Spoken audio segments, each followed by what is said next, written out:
The truly inspiring story of Prophet Elijah demonstrates the power of faith, hope, and perseverance. Despite being disregarded by many, Elijah never gave up and became the most powerful prophet in the Bible. The story of Elijah begins with God sending him to challenge and overthrow the wicked King Ahab and his wife Jezebel. Elijah faced many hardships during his mission, including a drought sent by God to demonstrate his power. He faced death threats from Ahab and Jezebel, but Elijah stayed strong in his faith and bravely faced off against the king and queen. After 3 years of drought, Elijah challenged the false prophets of Baal on Mount Carmel and demonstrated to all that God is the one true God. Shortly after Solomon's death, the Israelites began to worship idols. Some people believed in Baal, thinking he was the best idol, while others believed in Ashtoreth, thinking it was greater. God did not like the behavior of those who started this idolatry. He called to Elijah, the Gileadite, to prophesy and proclaim God's word to the Israelites. Elijah worshipped and obeyed the one true God. God was angry with Ahab, the evil king of Israel, and he sent Elijah to speak to Ahab. Kings 1 chapter 17 verse 1. As the Lord, the God of Israel, lives, whom I serve, there will be neither dew nor rain in the next few years except at my word. Ahab was very angry with Elijah, so God sent him to hide in the river Kerith. Every morning and evening, God sent ravens to bring Elijah bread and meat. At first, Elijah had access to drinking water from the stream, but soon the stream dried up due to the drought and the entire country was plagued by famine. Then, when he was dry, God sent Elijah to the city of Sidon in Lebanon and said this to him. Kings 1 chapter 17 verse 9. Go at once to Zarephath in the region of Sidon and stay there. I have directed a widow there to supply you with food. Elijah arrived at the city gates and saw a woman chopping wood. He wanted to know if this was the woman to whom God had sent him. So he tested her with 2 trials. First, he asked her for water. Kings 1 chapter 17 verse 10. He called to her and asked, "Would you bring me a little water in a jar, so I may have a drink?" Then, he asked her for bread. Kings 1 chapter 17 verse 11. As she was going to get it, he called, "And bring me, please, a piece of bread." Then the woman answered, "As God lives, I have no bread. I only have a handful of flour and a little oil. I chopped some wood to make a fire and bake a cake for my son and me, otherwise, we would surely starve." Kings 1 chapter 17 verse 13. Elijah said to her, "Don't be afraid. Go home and do as you have said. But first make a small loaf of bread for me from what you have and bring it to me. And then make something for yourself and your son." "Don't be afraid," Elijah told her. "Go and do as I say, but first make a small bread for me, and then one for you and your son. God has promised that you will not lack flour and oil in the jar until he sends the rain again." The widow believed Elijah's words and complied. After a while, her son died and the widow began to blame Elijah. So Elijah began to pray for God to save the child. Elijah brings the widow's son back to life, and she thanks him, saying, Kings 1 chapter 17 verse 18. Then the woman said to Elijah, "Now I know that you are a man of God and that the word of the Lord from your mouth is the truth." And this is where the drought phase ends in Elijah's story. It began with a severe drought and ended with the rescue of the dead child. After 3 years of drought in Israel, God promised to send rain, and a new story began for her. He sent Elijah to King Ahab, who, upon seeing him, accused him of harming the people of Israel and declared, "You are the one who brought us evil." In response, Elijah answered that this happened because of his wickedness and asked him to gather all the people of Israel to Mount Carmel. He also invited all 450 prophets of Baal and 400 prophets of Asherah, and there the people would decide who the true God is, Baal, Asherah, or God.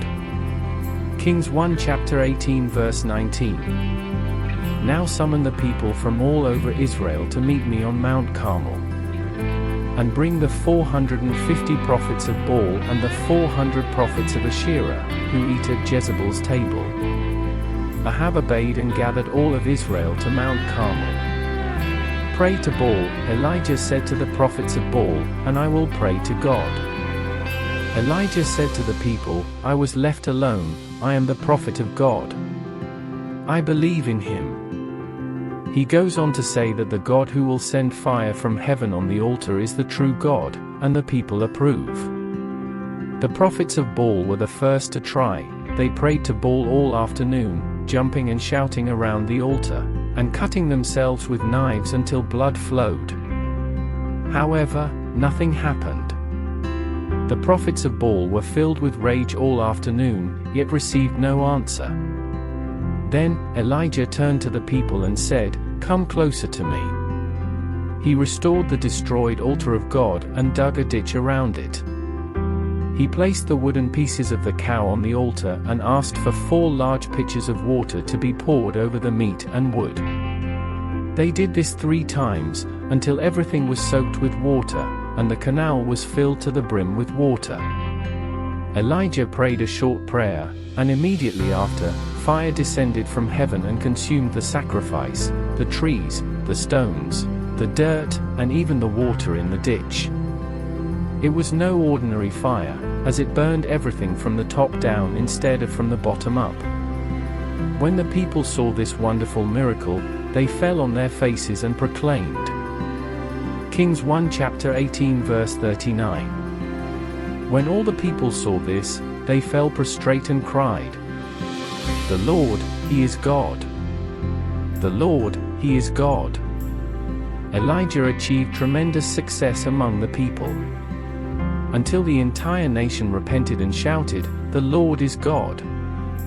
Following the enthusiasm, Elijah took advantage of the opportunity and killed the prophets of Baal in the Kishon stream in one day.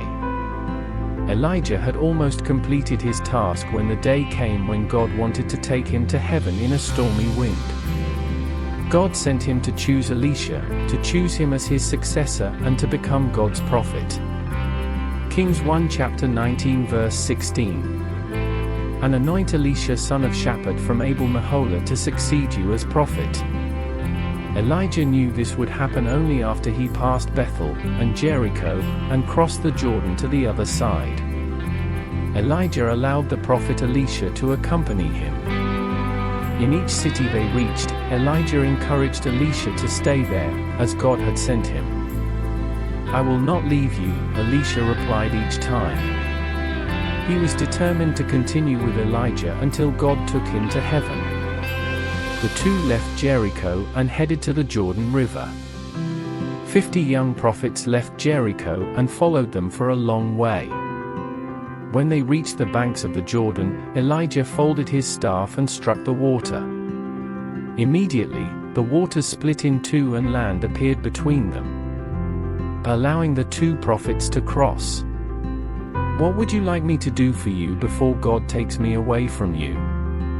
Elijah asked Elisha. I want to receive twice as much of your spirit, answered Elisha. You have asked a difficult thing, Elijah answered him. But if you watch me when I take it from you, you will get what you want. While they were talking, a chariot of fire suddenly appeared and separated Elijah and Elisha. A stormy wind carried Elijah away to heaven. Elisha, upon seeing what was happening, shouted, My father, my father! The chariot of Israel and its horsemen! Elisha knew that when Elijah left the earth and ascended to heaven, the Israelites lost a man whose power was greater than many chariots and horsemen. Elijah went and disappeared from his sight, and he never saw him again. Elijah's mantle fell to the ground, and Elisha picked it up. He struck the waters of the Jordan, and they immediately parted again, as before. The 50 prophets who were waiting for Elisha came and bowed to him. Elijah's spirit now rests on Elisha, they said.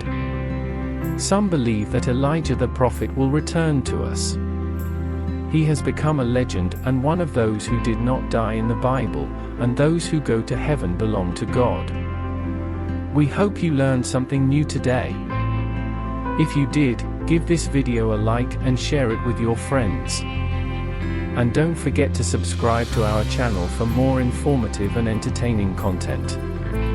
Thank you for watching. See you next time.